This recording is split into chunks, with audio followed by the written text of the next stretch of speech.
કવાંટ તાલુકાના કરજવાટના વતનીને હાલ છોટાઉદેપુર ખાતે રહેતા મનહરભાઈ સુમાભાઈ વણકરને અકસ્માત નડ્યો છે ને અકસ્માતમાં તેઓનું મોત નીપજ્યું છે. નર્મદાના તિલકવાડા તાલુકાના ગોગળિયા ગામ નજીક ફોરવ્હીલ ગાડી અને હાઈવા ટ્રક વચ્ચે અકસ્માત સર્જાયો હતો. આ ગંભીર અકસ્માતમાં મનહરભાઈ સુમાભાઈ વણકરનું મોત નીપજ્યું છે. ગોજારા મોડલ સ્કૂલમાં તેઓ શિક્ષક તરીકે ફરજ બજાવતા હતા. મનહરભાઈ સુમાભાઈ વણકરને અકસ્માત સર્જાયો અને મોત નીપજ્યું છે. તેઓની ફોરવ્હીલ ગાડી અને હાઈવા ટ્રક વચ્ચે અકસ્માત સર્જાયો. જિલ્લાના આ શિક્ષકનું મોત નીપજતા શિક્ષક આરામમાં ખળભળાટ મચી ગયો. શોકની કાળીમાં છ. મનહરભાઈનું વોટ્સએપ સ્ટેટસ પણ અજીબ હતું. Miles to go before I slip. 13 જુલાઈ 2022ના રોજ તેઓ આ એમનું વોટ્સએપ સ્ટેટસ લખેલું હતું અને અત્યારે પણ જોવા મળે છે.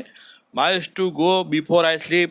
મારા મરતા પહેલાં મારે ખૂબ લાંબી મજલ કાપવાની છે. તેનો અર્થ એ થાય છે 13 જુલાઈ 2022ના રોજ આ સ્ટેટસ તેઓ મૂક્યું હતું ને એ રીતે તેઓ જ્યારે સૌ કોઈને એમના પરિવારને અને મિત્રોને છોડી